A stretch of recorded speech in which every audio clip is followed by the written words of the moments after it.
título do filme permanece invisível até que a água revele ele. É um ótimo paralelo com o tema do filme e dá até um vislumbre do final do segundo ato.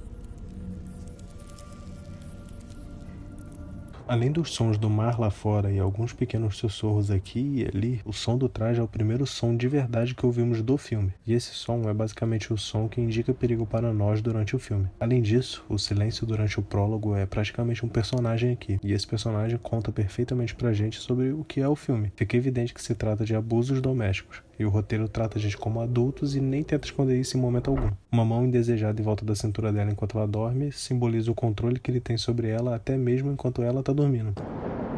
Adrian. E a atriz consegue deixar perfeitamente explícito o medo que a personagem tem de Adrian, mesmo enquanto ele está dormindo. Saber que ela tem acesso ao laboratório dele prepara a gente para a falta de surpresa dela quando ela mesma diz estar sendo perseguida por um homem invisível. Ela sabe do que Adrian e a tecnologia dele são capazes. Antes mesmo do filme nos mostrar que existe uma ameaça que não podemos ver, somos alimentados com essa cena desse corredor vazio, o que nos traz certa tensão e apreensão. Essa é a forma do filme nos dizer que mesmo que não haja algo ali, algo visível, Cecília ainda assim não está livre de perigo. Muito interessante como ela praticamente consegue sentir quando está sendo observada, nesse caso, pelo cachorro.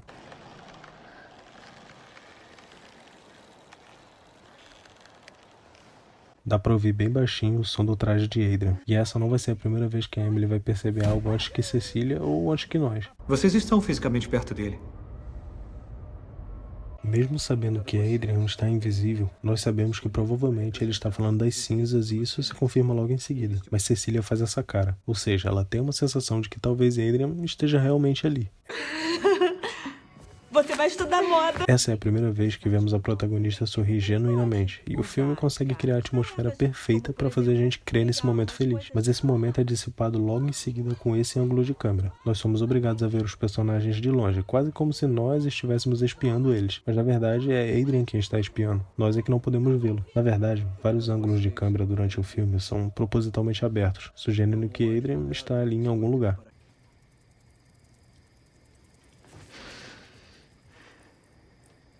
E de novo podemos ouvir o som do traje de Adrian.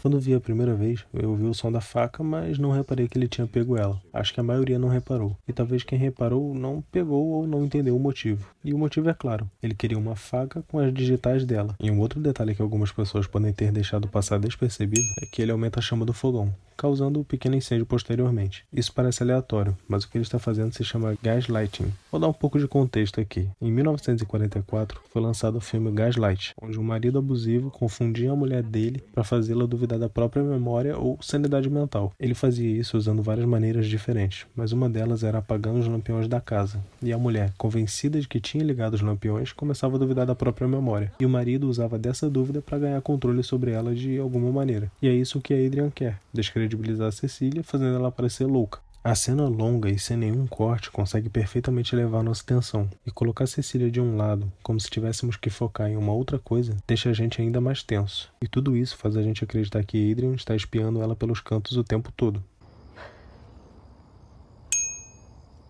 Isso é muito interessante e assustador um pouco. É extremamente estranho que você tenha isso ao pé da cama, mas é uma referência ao filme original de 1933, então ok. Você pode até se questionar porque ele fica mexendo com ela dessa forma. Ele implica e não toma atitude nenhuma. Se ele quisesse ela de volta em casa, bastava sequestrar ela e levar. Mas não, ele quer que ela pareça louca. Aliás, ele quer que ela mesma duvide da própria mente. Para ele, não basta assustá-la. Ele quer que ela duvide de tudo que vê. O Adrian vai te assombrar se permitir. Não permita. Como acompanhamos tudo do ponto de vista de Cecília, nós certamente não duvidamos de nada que ela relata. Mas nesse ponto do filme, a narrativa consegue criar a dúvida de que talvez tudo que temos visto até agora não seja real. Afinal, Cecília sofreu abusos domésticos por um tempo que pode ter sido longo. Não sabemos exatamente o período, mas isso pode ter mexido com a cabeça dela. Foi trabalhar em Paris por algum motivo? É pra lá que todas as mulheres bonitas vão? O cara flertando durante uma entrevista de emprego, o roteiro consegue criar desconforto na gente quando a gente menos espera. Esta empresa num armário, literalmente. Tá legal. Você e eu sabemos o valor de um armário. Ela realmente sabe o valor de um armário. Ela até escondeu outro traje num armário. Eu adoro como a câmera opera durante esse desmaio, e um fato interessante, isso foi feito manualmente, com o cameraman caindo junto com a atriz. Vou confessar uma coisa, eu não vi o filme original, não completamente, eu vi trechos, mas no instante em que eu vi esse cara todo enrolado em bandagens, eu soube que era uma referência ao original, onde o homem invisível era de fato invisível, não usava um traje, então para fingir que não era invisível, ele se cobria com bandagens. E nesse momento eu esperei ansiosamente pela marca da mão que vemos no pôster oficial do filme. Bom, isso não aconteceu, e eu acho que nem aconteceria, já que Adrian usa luvas e a mão dele não marcaria dessa maneira. Mas mesmo que a mão dele não apareça como esperávamos que fosse aparecer, a gente sabe que ele estava ali, porque no início do take não vemos nada na pia. E agora podemos ver o diazepam que Cecília usou para dopar Adrian e que agora ele usou para dopar ela. Tem outra coisa que eu gostaria de falar, mas eu não sei se eu devo falar ao telefone. E é apropriado que ela deixasse o telefone de lado nesse momento. O frasco de diazepam que não poderia estar ali, está ali. Mas isso é uma pequena dica da gravidez de Cecília. Afinal, médicos só preferem contar coisas pessoalmente se for uma doença grave ou uma gravidez. Ele disse que eu nunca deixaria ele. Que pra onde eu fosse, ele me encontraria. Que ele chegaria perto de mim e eu não conseguiria vê-lo. Mas que ele me deixaria um sinal. Essa frase valida tudo o que estamos vendo, já que ela não está exatamente surpresa pelo que tem acontecido, mas também serve pra gente se questionar ainda mais se o que vimos até esse ponto é real ou não. E ela de fato sabe qual é o trabalho dele e sabe exatamente que ele poderia inventar um traje que o tornasse invisível. Por isso, ações como jogar um lençol numa cadeira ou areia no chão da sala fazem sentido e mostram como a protagonista é inteligente e sabe o tempo todo o que esperar. Emily não acreditar em Cecília me deixou meio apreensivo, mas sabemos que o relacionamento das duas não é perfeito. Podemos ver isso na forma como as duas se tratam na segunda vez que se encontram. Não tem notícia que justifique isso. E não fique tentando me controlar. Eu não estou tentando controlar você. Eu só estou tentando dizer que você não precisa mais me evitar. Cecília parece distante da irmã e age de maneira estranha. E como Cecília em algum momento foi apaixonada por Adrian, provavelmente ela deve ter falado sobre o seu passado com a irmã para ele. Então, certamente muitas das coisas escritas no falso e-mail enviado por Adrian devem ser verdade e apresentam certa coerência. Por isso, a Emily acha difícil de acreditar que Cecília não tenha mandado esse e-mail. Ai, meu Deus. Na primeira vez que vi, achei essa cena meio estranha. Por que Sidney acharia que foi Cecília que acertou ela? Parece meio forçado. Mas se você prestar mais atenção na cena, pode ser que ela faça mais sentido. Sidney está se abaixando quando toma o tapa. E nesse momento exato, Cecília está levantando. Então Sidney percebeu esse movimento e pode ter achado que foi Cecília, sem falar que ela está perto o suficiente para dar um tapa. E tudo isso, o momento de levantar enquanto Sidney abaixa, a distância, o fato de que só as duas estavam ali, fazem Sidney e James desconfiarem ainda mais da sanidade de Cecília. Esse ângulo é ótimo para ajudar a gente a entender melhor o ambiente onde a luta entre Adrian e Cecília vai acontecer. A sonoplastia aqui não é tão necessária, mas é extremamente desconfortante que ele esteja tão perto assim dela e a gente não seja capaz de notar isso. Durante os outros momentos do filme, ele poderia estar tão perto dela e nós nunca saberíamos.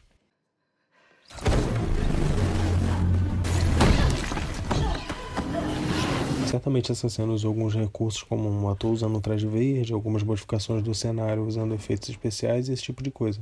E cada segundo dessa cena é incrivelmente realista e bem feito. Faz a gente se questionar quanto disso é CGI e quanto é efeito prático, o que nos mantém bem imersos no filme sem parar para se questionar sobre o que estamos vendo.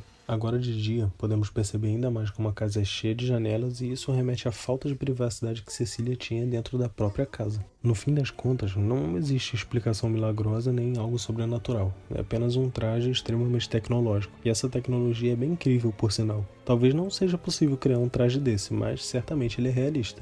Mas como filme de suspense, o traje precisa trazer certo desconforto. Por isso que ele é apresentado lentamente, criando tensão. E junto com isso, ele começa apresentando diversos padrões irregulares e partes faltando, deixando a gente ainda mais desconfortável. O cachorro latino pode representar duas coisas. Poderia ser porque é Tom aqui e não Adrian, seu dono, ou o cachorro poderia estar realmente latindo para Adrian. Afinal, ele está invisível e isso seria o suficiente para o cachorro estranhar e latir. Mas acho que a interpretação dessa cena é individual para cada espectador. E talvez isso seja uma brincadeira com o lance de que os cachorros veem seres invisíveis no seu quarto e tal. E essa fuga dela parece meio irrealista. Ele quer ela em casa para que pudessem continuar juntos. Se ela já está aqui, bastava prender ela. Mas ele deixa ela escapar porque ele ainda tem todo um plano que precisa acontecer para que ele possa controlar ela completamente. Sabem como funciona aqui? Deduzo que seja fazer o pedido e comer. As porções são bem grandes. Já viemos aqui antes, tá tudo bem. Tá bom. A Agora sim chegamos em pelo menos um ponto que certamente é verdade naquele e-mail falso escrito por Adrian. Não teve razão alguma para Emily tratar o garçom dessa maneira, e ela faz apenas por ser assim. Que tem câmeras e de algum jeito... Que foi? E pela segunda vez, a Emily consegue perceber algo que nós não podemos. Gosto disso. Pode até passar despercebido, mas dá pra ver a marca da mão de Adrian segurando a mão de Cecília por causa da manga levemente amassada. E isso é tão inesperado. Estão em um local público, o que deveria ser perfeitamente seguro, mas ainda assim essa tragédia acontece. O que ajuda ainda mais a abalar Cecília mentalmente e prova pra ela que ela não está segura, seja sozinha ou rodeada de gente. E tudo isso acontecendo logo depois dela ter tido um pequeno vislumbre de esperança após ela achar o traje que poderia ser usado como a prova é desanimador até pra gente como espectador.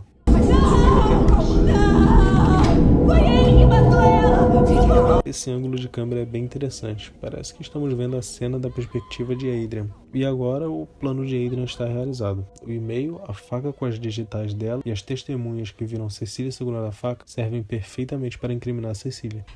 Eu tenho uma coisa. Não dá pra te falar agora. Ele tá ouvindo. Ele tá aqui dentro, James.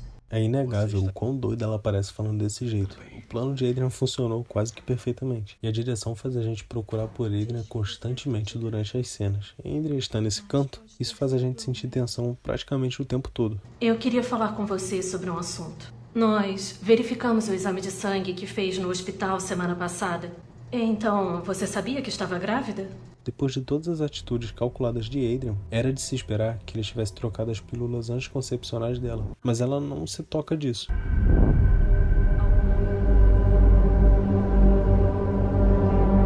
Porém, logo em seguida podemos ela ver raciocinando isso e esse som serve para ilustrar perfeitamente o quão confusa ela está se sentindo. Ninguém gosta quando o roteiro é cheio de conveniências, mas Tom, convenientemente ter uma caneta dessas com essa ponta afiada, é aceitável e bem legal na verdade.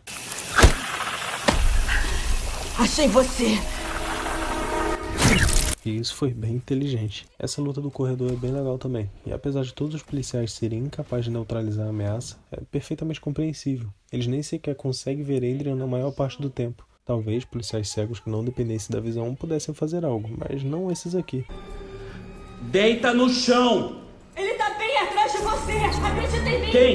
Ele tá bem atrás de você! Também pode parecer sem sentido, ela tá deitada no chão esse tempo todo, porque ele suspeita dela. Mas vamos lá, pessoas sendo arremessadas por aí por alguma força invisível, feitiçaria realmente é bem mais provável do que tecnologia. Dificilmente esse corte passa despercebido, mas dá pra dar um desconto. Afinal, até esse corte, toda essa cena foi gravada com aqueles braços robóticos que seguram a câmera e tal. E a partir desse corte, temos um cameraman segurando a câmera. E mesmo tendo percebido o corte oculto, nós continuamos num plano sequência que até trocou o foco, que antes era em Adrian e agora é de Cecília. Confesso que quando vi o roteiro preparando a gente para essa chuva, eu esperei que viesse algo a mais do que veio, mas me contento só com o fato de que até mesmo na chuva é meio difícil identificar Adrian. Nós só o vemos porque o traje está falhando.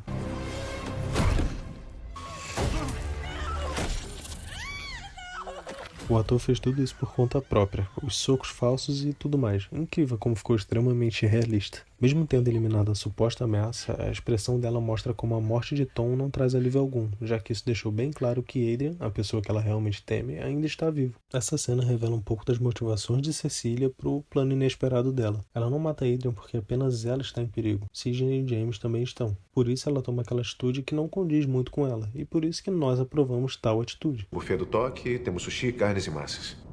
Ou pode ser que você nem esteja com fome.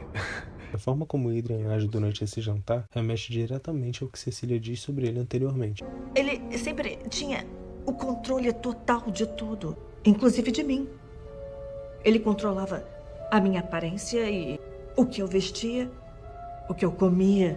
A forma como ele parece ser bem legal com ela enquanto ela permanece fria e distante também nos mostra como ele foi ganhando controle sobre ela de forma gradativa. Por isso ele está sendo bonzinho, para reganhar esse controle sobre ela. Mas ela já conhece ele. Por isso essa farsa dele ser bonzinho não funciona para ela. Vou querer o filé. Boa escolha. E a escolha da refeição não foi ao acaso. Sushi e massas não necessitam de facas, fazendo com que Adrian fique com a refeição que precise de facas para comer, possibilitando que Cecília faça o que fez. A forma como o filme sutilmente nos dá uma dica do plano dela, nós vimos ela nesse quarto antes e sabemos exatamente que é aqui que ela escondeu o traje.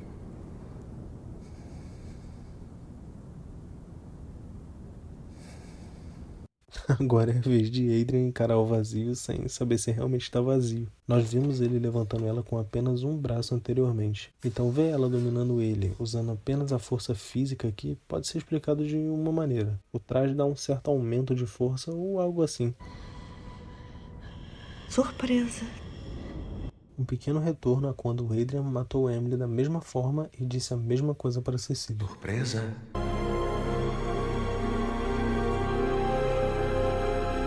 Adoro como a música passa exatamente a sensação de finalmente estar livre que Cecília está sentindo nesse momento. E também acho legal como o filme começa com Cecília abrindo os olhos e termina com ela fechando eles. Apesar de ser um ótimo filme, algumas questões permanecem, como por exemplo, qual seria o próximo passo de Adrian caso Tom não morresse e Cecília viesse até ele. E também tem um momento em que Tom confirma que Adrian está vivo, o que faz a gente pensar que provavelmente ele está morto sim e que Tom está por trás de tudo. Afinal, se Tom está afirmando que Adrian está vivo, a tendência é que pensamos que na verdade é o contrário. E um outro pequeno problema é a dificuldade que temos em se importar com os personagens, uma vez que suas histórias não são desenvolvidas apropriadamente. Nos importamos com Cecília por ela ser protagonista, mas os outros personagens praticamente não têm construção alguma. O diretor do filme disse que o estúdio exigiu que o prólogo mostrasse um pouco do comportamento abusivo de Adrian, mas é ótimo que ele não mostre isso de forma extremamente direta. O prólogo é sugestivo quanto aos abusos domésticos, o que nos permite que tiremos nossas próprias conclusões, e também deixa a credibilidade de Cecília à prova. E o final do filme, propositalmente meio ambíguo, nos coloca um pouco na pele de Cecília. Ela sofre gaslighting durante o filme e agora no final, nós é quem parecemos vítimas disso. Além do que vimos através da perspectiva de uma personagem questionável, temos alguma prova de que Adrian realmente está por trás disso tudo? Além do mais, grande parte do filme é exatamente sobre Cecília sofrer abusos e não conseguir provar isso. Cecília deixando a casa em posse do traje deixa no ar a possibilidade de um remake do filme Mulher Invisível.